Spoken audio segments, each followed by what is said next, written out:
You are listening to the Teach Middle East podcast, connecting, developing, and empowering educators. Hey everyone, Lisa Grace here with another episode of the Teach Middle East podcast. Today I have Yasser Naveed on the podcast and we're talking all things AI. The topic for today is bridging the AI gap between teachers, parents, and students. I find myself talking a lot about AI recently, but I'm excited to have a chat with Naveed because we're not just looking at one aspect of AI, we're looking at AI from several aspects. Welcome to the podcast, Yasser. Thank you very much, Lisa. I hope you're doing well. And I'm really delighted and excited at the same time because being a parent, this topic is very near to my heart. And that's a good idea to merge parents and teacher in a single discussion because both share same set of responsibility as well as same set of challenges. I think so. I'm looking forward for this discussion. Thank you for joining me. Yes, sir. Tell me a little bit about your background. Like, what got you into this line of work and thinking? What do you do every day? So, Lisa, I am basically by profession into IT, mobility, project management, digital transformation. And for last 10 years or so, I have been working very closely with the Dubai government. And as you know, the Dubai government is one of the very few, whichever new technology or new trend or innovation is there, they are like at the front of everything. So this government exposure that helped me to gain access to all the latest technologies, all the latest initiatives, be it the 2025 vision, 2040 vision. And recently, the push has been towards AI. So what I do on daily basis is transforming services which are citizen focused and introducing AI nowadays to increase efficiency, increase control, trust. So that's my day to day, basically around IT. What have changed in recent years is with all the hype of AI, I have stepped because everybody's talking about the technical part of it. But what are the social aspects or the social side effects of using AI? Because AI at the end of the day is just technology, nothing else. So this discussion or this side effect has been there since 80s, 90s. And what I've tried to do recently is to touch the social part of it, which nobody is discussing or very less people are discussing, being a parent. So I have stepped into this. So these kind of discussions I am doing with very reliable people like you, and especially in the education industry, because I want to be more focused towards students. The missing element, mostly people are talking about students using the AI, but they are forgetting the equal responsibility of parents and teacher. So that has been my topic recently, and I'm being very active in it. I love it. What are the social side effects of using AI? I'm not even going to beat around the bush. I'm jumping straight in. What are we supposed to be aware of now? So we are talking the bad things first. Right. Well, you know what? I think there's so many things being said about AI that are good and how it's going to make us save time and all the efficiencies. So I think our listeners deserve to know straight out the gate, what should we be aware of socially? Right. So let me give you an example to start with. So just imagine you are a very professional driver and you love racing. And I gift you a Ferrari today, but I do not put brakes on this beautiful Ferrari. So you are a professional racer. You have won 10 races. What will happen with you? I think I'll career out of control. I think I'll just go, boom, just, woo, it would be crazy. So knowingly, you will be going for a disaster. Yes or no? Yeah. So I just put this with this example. So Ferrari itself was not bad, or you as a racer was not worst. You were the best, right? And you chose the best car, but you forgot a tiny element, which is a brake, that controlled the full part of it. So AI itself is not bad. When we discuss the social side effects of AI, it's not the AI itself, it's not the tools that we use, it's the usage. It's the control around or the governance around the technology. So what is missing right now, it's like a genie outside the lamp. Everybody is following, everybody want to use it. It's really like a genie, like you wish and it will fulfill your desires. And for a layman, nowadays, AI means ChatGPT. This is their life. So this is another debate and a discussion. AI is not ChatGPT, but for the sake of discussion, 80% to 90% of the people consider ChatGPT as an AI. And it's a mini AI doing everything for them. Now, AI does hallucinate as well. So if you do not control it properly, or in our terms, we call guardrailing, if you don't do it, it can take you to any side. So when, as you said, everybody talks good about it. So let us focus on the side effects of it. So again, I repeat, it's what we're gonna discuss are not the side effects of AI. It's the side effects of usage. And our focus of today's discussion is education. So primarily the audience is student. So we'll focus our discussion on that. We'll try not to be technical much. So what happens is if you have no controls in place or you don't have any AI digital rules or technology digital rules in place, so you are giving like a Ferrari, like a space without any control. So what will happen? There is efficiency, but there is no responsibility. There is speed at the cost of accuracy. There is automation for your administrative tasks, but there is no trust.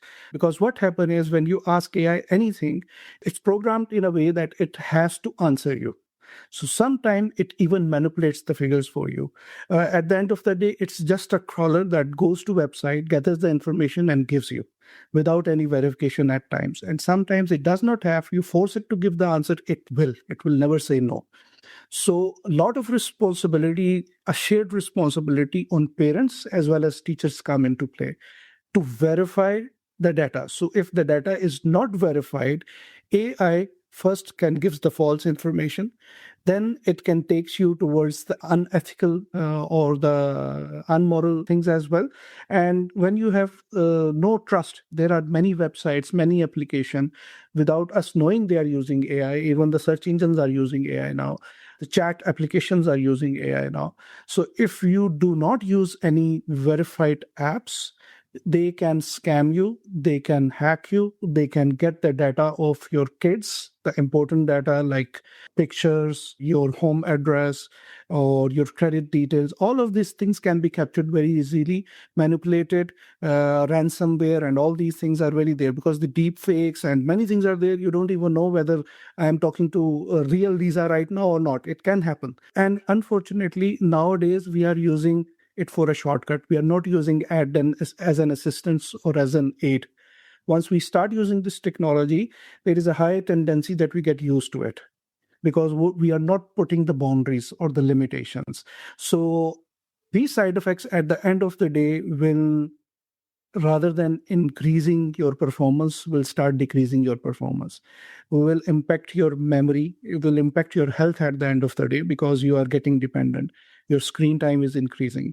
Your brain cells are not exercising properly or much because you are depending on some 24/7 assistant at your service free of charge. Plus, you are disconnecting from the society. So what I call is a new divide. And it is not between rich and poor. This new divide is between parents and kids, or other way, it's between teachers and kids. The students are self-assuming they know more than the teacher. Why to focus on the lecture or in the class?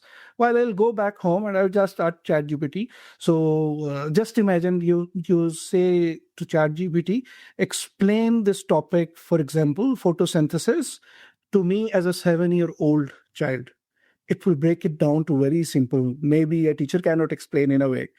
Or tell ChatGPT the same question, explain photosynthesis in detail. I have a biopractical A levels.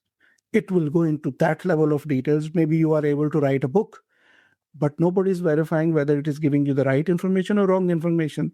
I caught my daughter that day. She asked to resolve a mathematical equation, which was wrong, by the way. And she was very happy. She's done for the paper, but she was not. So if you leave them alone, it is not even impacting their academic, but their personal life as well. And this will eventually affect the society at the end of the day. So what do they do? What kind of guardrails do we put in place and how do we do it? Because we want to. Yeah. We don't want to fall victim to too many AI usage so that we don't know how to sort things ourselves. So how do we do it? Give us practical tips. All right. So as I said, first of all, we have to change our mindset. It's not AI, it's technology. It's screen at the end of the day. AI is just another way of addressing our daily life problem. So at the end of the day, it's technology. So the problem started right with 80s and 90s. So we don't have to do anything new, basically. If we have managed technology properly, we will manage AI properly as well. Now, how to address it? Be the digital member or the digital family member of your kids, as a parent, as a teacher. Be in their world, be with them. It's a little strange thing when I suggest to people, but this is the only solution or the only way out. We have to change our mindset from 80s to 2030s, 2040s. More things are coming. Today is AI. We don't know what is coming in 2040, where we will reach with the virtual realities, where we will be with distributed computing. We don't know how much computing power is coming. So the future of AI is more than what we could think of. So what I tell parents or my friends, you don't have to be AI expert. You have to be AI aware. Or you don't have to be technology expert. Let me put it this way. You have to be technology aware. Now, when you have to be technology aware, that means you need to know a little basics about it. I'll give you an example. My kids, one is 15, one is 13. They are in what you call Gen Zs. So these Gen Zs have their own language nowadays, like Sigma, bro. Imagine my daughter calling me bro. Now, the immediate reaction could be, why you are doing this? But the other reaction is you go along. Sometimes I don't even know the meaning of that, but I go along the script with them. I go with the flow. I let things happen. I control myself. I do not boil up. And what happened after 3-4 days, it gives me opportunity to explain them what they did was right or wrong, or how I did it when I was at their age and what lesson I learned. I have an advantage from being from IT background. So whatever tools they tell me or I see them using, I know them before. Even then, sometimes they are using some tools which I don't even know, because it's happening in a like a speed of light. Every day thousands of applications are coming, because it's literally very easy. You and me right now can create an application if we go to any low code, no code website, they call it, and you just subscribe for few pennies and you can get a full mobile application up and running in a day. So I believe you cannot say no. You cannot control by restricting. But how you can control is without controlling. So from control, go to co-learn. This is what I suggest. Reserve 30 minutes to 1 hour, like we used to do in good families or in very from backgrounds. We used to have a dining table time set. 30 minutes, 40 minutes, everybody gonna eat. Like at my home, there is no screen when you are eating. So similarly, a 30 minutes for technology. What you learned today. Show me how you are using this amazing app, how you convert my beard from black to blue, how you will make the horns or the unicorns on my head. So encourage them, give them this authority that, okay, and accept that they are superiors in this technology. What will do is 2 to 3 things in their personality. That gap will go, the fear will go, and they will feel more authorized. So when you coming from the educational background, things literally change when you give confidence to students. A very bright student might not perform if he's not felt confident enough or he's not being motivated. Same goes in the corporate world. A good boss can get a real personality or talent out of you, and you will do 100 things for him without him asking. But a bad boss would just cut your talent, and you knowingly that I can do this job, but still you will not be doing it. And even if you do it, it will not be that good. So same goes here. When you give them this feeling of authority, yes, I can do anything. My parent is appreciating me. My teacher is appreciating me. My teacher is letting me explain the lecture instead of him. He's letting me showcase this new tool, and all the 30 other students are learning from me. This will give this confidence. Now, what will happen is you will get opportunity of window after 5 days, 10 days, 15 days, after tolerating everything, after being quiet, you will be in a position because now you are here with them. So they are very confident with you. They don't have anything to hide. So they will start opening up. They will start telling you how we use it. So you, at least without controlling like 80s, you will know what your kid or son or student is doing. And then you get an opportunity within few days to explain them, this is right, this is wrong. So the responsibility starts from home and from the school class. You have to work as a role model. You have to make sure that you are using it professionally, ethically, and you teach it to your students as well. But to do that, you have to be on their level nowadays. The things have changed where you order and they will obey. This, fortunately or unfortunately, is no more. They will do what they see.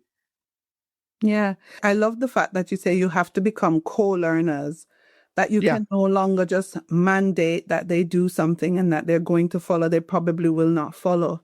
But we're thinking about the teacher's perspective. How can teachers then, because I understand learning alongside your child at home, they're in the living room, like you talk about the dining room Yeah. setting and everybody working together, that kind of thing, so you can have oversight of what they're doing. But help me out for teachers. How do teachers stay on top of what's going on with the trends? How can they help their students? What do they need to do? Okay, for teachers as well, it's about mindset. What I discuss with professionals, and this is the most common reason I get from professionals, be it teacher or be it anyone, the following statement, that we risk losing our jobs because of IT. We fall behind students or kids using AI. These are the common statements whenever I do some seminar or discussion with any professional or friend in corporates. I hear these statements. We need to shift this mind. You are not falling behind. You just have to upgrade some skills. You just have to be part of it. If I am sitting behind, not touching my hands to the screen, I cannot join this call. To join this call, I have to move my finger. There is a process about it. So I have to put some energies, first decide, then move my finger, click the button, and then I will be able to do this call. But if I just wish that I want to talk with Lisa, this will never happen. So I have to do some action. So first of all, that mindset is very important. Second, that fear of losing job. No, if you do AI, you will be even doing a better job. So we do things when we see the value out of it. So it is very important for us. This is why I say the missing link is both parents and teacher. Students are doing this because they see the value. Okay, that value is not professional. That value is for the personal goals, entertainment, and XYZ. The same value we need to see as a parent, as a teacher. Now, what are those values? First of all, if you learn AI and you start using these tools, and by the way, believe me, Lisa, you must be using these tools, one of them. These tools are even easier to use than the PowerPoint and the Excels we used to do. These are much easier to write a Word document and then fix the spellings and grammar and format the table. These tools do at the one-liner prompt a full-fledged 10-pager book or a presentation for you. It's very easy. You can define your color theme. You don't have to do any designing. You don't have to do any code. It's much easier, like a natural language. So first of all, they need to change their mindset. Second of all, they need to start learning these tools, because these tools, and they need to see the value. So these tools, for example, if it helps you to make a presentation in 5 minutes, it helps you to make a quiz by just putting a scan of the page without using your brain or too much efforts, it will give you a 10-15 questionnaire. And then, of course, you need to verify. We will come to that part as well. And then imagine if you have lots of paper or exams to check, and these are all manuals, let's say, not the computer test. And you can use lots of applications that are available in the market that will do grading for you based on the criteria you define. You want to create, okay, you have a class. Not all 20 students are always equal. Not one criteria will work for all but it is very difficult for teacher in a 30-minute class to focus on individuals. But that AI will help you make personalized presentation or notes for a set of student, one outstanding, one excellent, one good, and one who needs more attention. You can have more visuals, and all this will take you 5 or 10 minutes.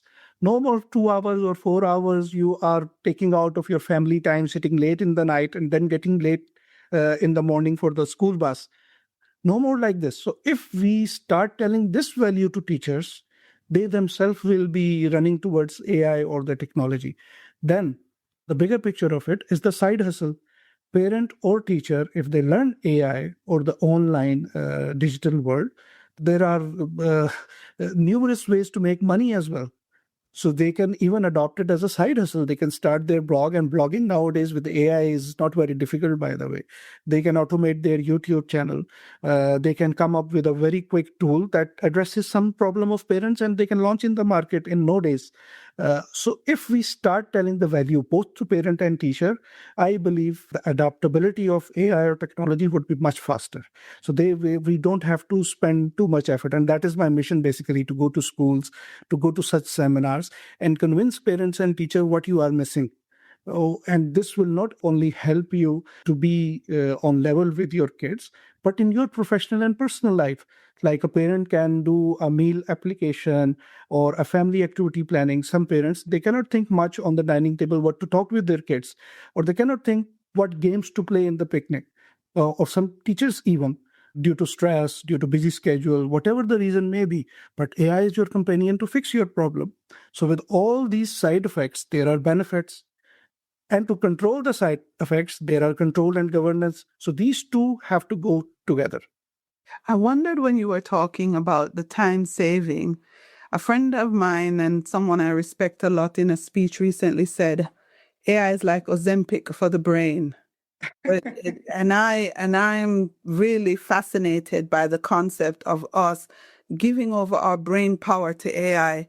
How do we ensure that we don't become handicapped by the very thing that is supposed to make us more efficient? So it's very common, and you are absolutely right.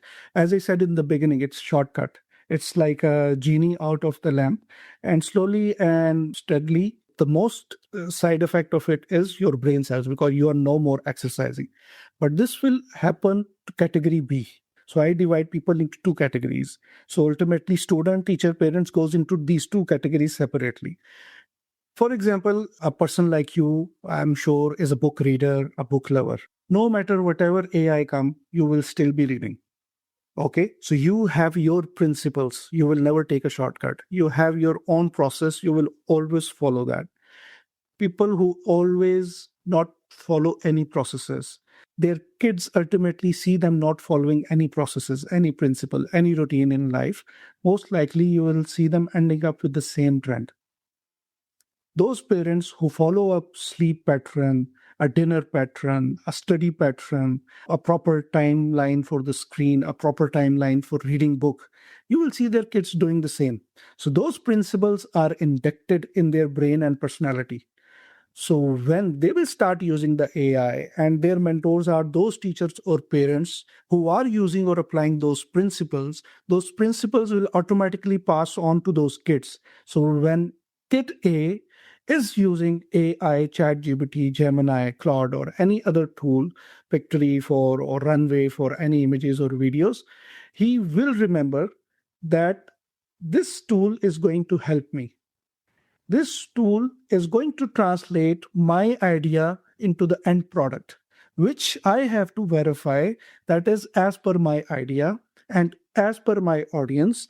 And then I have to take the ownership and explain the product. Whereas category B, who just have to make sure that his assignment is done on a time, he will give a prompt. He will not care whatever the result is. He will not care whatever the input is. The result is out. Here, Miss Lisa, this is my assignment. Thank you very much. Don't call me again. So that is again not because of the AI. That is again because of the build-up, the personality, or the principles we have received. Number one, from our home, and number two, from our class teacher. So I always, whenever you ask me side effects of AI or technology, I would always bring you back to human. I cannot rule out the human from all this behavior. At the end of the day, AI is not shaping our behavior. It is us who are shaping our behavior. If we let anyone to hijack our system, that hijacker is not to be blamed. It's us. We did not implement the full security controls. We did not lock our door. We did not have cameras in place. We did not have windows at our place. So anybody could break down into house. That's my mistake, right? So Yeah. you cannot say that you will change your decisions because of the external controls. You need to set your internal controls to a level that external controls could not impact you. I know it's a lot of English and text going on, but it's not a rocket science at the end of the day. For a moment, forget we are living into the IT world or the technology is there. Go back to 70s and 60s, how parents were controlling, how teachers were controlling. It's the same behavior. This is why I see don't use the word even AI. At the end of the day, it's technology. And before technology, it's principles. It's the way how you are setting controls in your classroom, in your home, in your bedroom, in your study room, in your dining room at the end of the day. But to do that, things have changed a little. Previously, a parent would say sit, we would sit. A teacher would say stand, we will stand. Nowadays, kids question. Mm. They do more what you do, not what you say. So you have to bridge that gap. You have to be friends. So there is a debate with most of my friends and professional colleagues that you cannot be friend with your kids or with your students. I Unfortunately, I am among those 10 or 15% who believe that you can be and you should be. Of course, within the friendship, there need to be boundaries at the end of the day. But 90%, 95%, you have to be their friend. Only then they will open up rather than they opening up to an external world. And nowadays, ChatGPT is very dangerous. They can go, okay, amazing incident. I remember one of my friend few months back. This episode happened at his home. So what happened? Their kid is very intelligent, very high scoring. Suddenly he got silent. And what they thought, because he's into his grade 10, grade 11, so he's focusing more on his studies. So let him give his privacy, and they gave him a room. They didn't even bother to call him for dinners and everything because they think he's studying, right? Mhm. One day he accidentally read his chat with ChatGPT. And what he's telling to ChatGPT, you understand me better than my father. Wow. There is nobody to take care of me. There is nobody who understands me like you are. And ChatGPT or any open AI model is designed in a way that it will first entertain you with sympathy. You try it yourself. Whatever, even harsh language you talk to ChatGPT or any other thing, it will just switch and it will try to comfort you. That is how it is programmed. Mhm. We are not used to this comfort and sympathy in real life. Even as a father, I will get irritated after 3 times, 5 times, 10 times, no matter how much debate I do here, right? Mhm. But ChatGPT would not. ChatGPT would never say, or Open AI would never say, "I am busy, come tomorrow," or "Why you keep on asking me same question again and again? You have no brain. Look what your uncle is doing, his son is doing. Look what your cousin is doing. He got A's, you got 3 C's. He created one application and your teacher gave him gift." Or teacher would say, "See this colleague of your or the student next sitting next to you, he never irritates me and you never understand." You listen these statements, right? These statements are slow poison which goes into brain. Now imagine an alternate which does not give you these statements. Mm. So I will naturally go to that alternate. But the problem here is that alternate is not foolproof. That alternate is not hack proof. That Yeah. alternate sometimes hallucinate. Sure. So it's a disaster at the end of the day. So this is where I advise you need to bridge these gaps as a parent, even as a teacher, because teacher they have equal responsibility. If you are a passionate teacher, you will go an extra dive to fix these things or to bridge that gap. Even in my school, my kids school, I see they are very closely associated with one teacher. Recently I went on a school parents teacher meeting, and my daughter, she just did IGs. She got A plus in chemistry. Now, all the time, she is more keen towards chemistry. So when I find out her teacher is more of a Gen Z, she's very frank. She's playing games with them on the WhatsApp, all this Sigma terminology and everything she's using. They even are doing snow sprays. It's like it's a very strange thing, but they are doing it. But what I have seen, most of the girls in her class got A plus in chemistry because they are very close to the teacher. At the end of the day, I have seen over the weekends they are studying chemistry and calling the teacher for the answers. They are not doing this kind of exercise with any other teacher. So their grades are totally different. The concept is totally different. And my daughter wants to continue chemistry just because of one teacher. Mm. Now, if you remove AI, this is true in our ages as well. We used to like one teacher, right? So that teacher motivated us. For me, it was a mathematics teacher who made me good at maths where I used to be very bad just because of his personality. So again, I would take you back to personalities or to human behavior.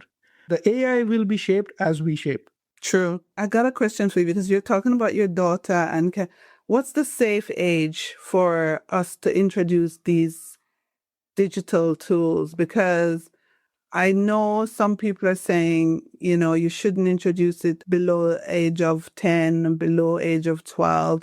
I'm not quite sure. Help me out, Yasser. See, Lisa, this is very interesting question. Normally, you discuss options when you have choices.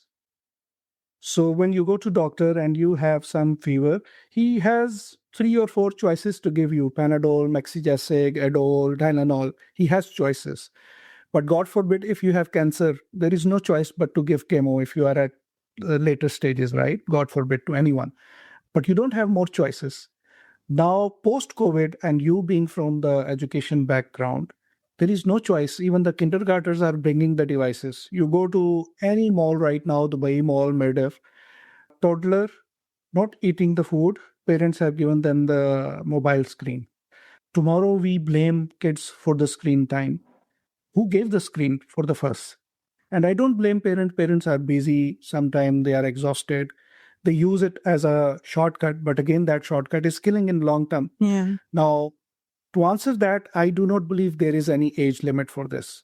You are in a world where you cannot protect. Your kid will go to school in the age of 3 or 4 and 5, he'll be in grade 1.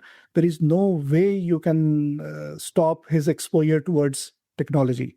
Let's not call it AI. Let's call it technology. There is no way. In grades 2 or grade 1, teachers are using the technology.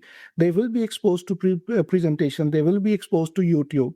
You cannot control it. So for me, that formula of putting controls or restrictions based on age, I don't think so they're going to fly. And especially after 5-10 years, it will be more. And we need to understand one, this is where we are lacking behind. Yeah. We think that we are advanced. Believe me, Lisa, me being IT background, I take some time to learn any new tool.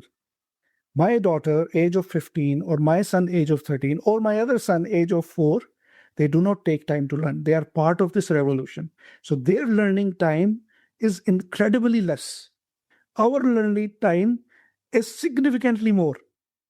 So until we realize this reality, we would not give them authority. We would not trust them. So right now, it's a game of trust. You have to trust. And to build that trust, you have to bridge the gap. You have to be with them. You have to understand what they are doing on a daily basis. So you would be earning millions, but at the risk of losing your kids? No. You should set at least 30 minutes a day on a table. Try to understand what they are doing on a daily basis, which tools they are using with, and touch the funny part of it. Tell them to use that tool to do something funny, to make some game, to make some funny carry character out of you, to make something like this. So that will melt the ice. That will make them work very closely with you. And believe me, from my experience, after a few days, they open up. Kids are innocent. They will open up everything. They will tell you some things which you are not even expecting. Do not react at that time. Sometimes they tell me things, I boil. I want to, become a red face, but you have to control it. So they don't go out. So you keep your control. I am all for the control without practicing control, without showing that you are controlling. So in my project management, we call it a subtle art of saying no without no. So in corporate politics, you never say no to your boss. Sometimes he's telling you to suicide, but you don't say no. You say, yes, sir, I will do it. But you do it your way. You control the damage. So the same exercise we have to do. Some politics we have to apply here as well, but in a good way. So I think this is a separate type of education, which I am trying to do now with all these seminars, especially to parents as well as teacher, how to adjust or be flexible with the situation going around, how to shift mindset from 80s to 2020, 2030. Because if we keep ourselves in 80s and 90s, things have changed. I am not asking to change the principle. Principle at the end of the day, teacher and parents have the responsibility, have the job. But the mechanism or the way to achieve those principle or guidelines have changed. Yeah, I agree with you. So last thing on the podcast then, Yep. are you optimistic or pessimistic about this new technology we have called AI? Where are you? As I started from the beginning, I am all for it. I am fully optimistic, and I'll be living in a fool world if I say stop everything. It's like television or a calculator in 80s when it came. You would say as a teacher, don't let kids use calculator; their brain cells would die. Now in today's age, can you do an advanced mathematical exam without calculator, Lisa? No. Cannot. So, but does that mean our brain cells have gone? For those who totally rely on, yes. For those who still know that this is just a tool that will help me pass, their brain cells still work. But those who totally rely, they will always be like this. In the society, 10%, 20% is always like this, who fall behind. Yeah. So that whether AI or not, that is not the problem of AI, right? For example, Google Maps. We use Google Maps all the time now. But does that mean if a Google Map is gone, I will not be able to drive? If I'm fully relying on it, yes. But if I'm using my brain at the same time, whenever I put a direction, after a few times I realize maybe this is taking me wrong. I make my own decisions as well. So use it as a tool. This is why this framework has to be there, where you find the right problem. Because AI, first of all, we need to understand AI is not applicable for all solutions, by the way. So first and foremost, we have to identify whether this task require AI or not. Second, if you are using AI, whether it's a verified app or not. Thirdly, to use AI, there needs to be a proper data. If you put, it's like a garbage in, garbage out. So the environment, is it ready for AI? The infrastructure, is it ready for AI? When you start using AI, the governance or the framework is there or not? Teachers and parents are aligned or not? Are they educating the kids about the moral values or the moral part of it? Are they telling them about plagiarism? Are they teaching them about deepfakes? So in the school, these topics need to be discussed on daily or weekly basis. Seminars need to be arranged where the students need to see how in the world these things are happening and how people are getting the fake visuals to get your data. And like parents used to educate their kids, when you go out, do not take any candy from the stranger. So similarly, do not take any strange applications from the internet. So who will teach them this? This is where we step in as a parent and teacher. Then after using it, we need to have some technology controls in the home and in the schools, like MDM or using or whitelisting or blocking some sites or applications which we know are bad. So these kind of controls we need to take in our hand at the end of the day, because at the end of the day, they are kids. No matter how much education you give them, they are going to fall into some kind of a trap. This is where we are there to help them. And this will only happen if I know my kid is going to direction A. Then at the end of the tunnel A, I'll be waiting for them whether they are doing it properly or not. But if I don't even know they are choosing tunnel A, I'll be waiting at tunnel C. Boom, done. So this is the most easy language for your audience to understand. I get it. Brilliant. What are you doing now and how can people connect with you? So I am on LinkedIn by name Yasser Naveed Riaz. Plus I have my own website blog for the same, which is hostingmatchup.com. Here you will go and I'll give you a link as well. Maybe you can post it. So here I am not explaining AI, the technology aspect or the security or technology aspect. If you go to that blog, you will see AI tools and AI for parents, AI for all professionals, how they can use it for teacher, for student, for lawyers, for doctors, for engineers, for project managers, for QAs. I am trying to map the daily life operations and the professionals, how they can make use of AI. So it become a one-stop shop, all free, nothing. So they just get the guide there. How to adopt AI in their profession, how to make it beneficial, how to earn extra, or how to increase efficiency. So that is my side project or a hobby nowadays. I spent almost daily 1 hour on that, and weekends I do these kind of seminars to do education. So hostingmatchup.com, and you can search me on LinkedIn by Yasser Naveed Riaz. I am writing articles around the same topic. I am putting the tool set around the same topic and mostly focus on the social aspect of it. Amazing. Thank you for being on the podcast, Yasser. Thank you, Lisa, for this opportunity.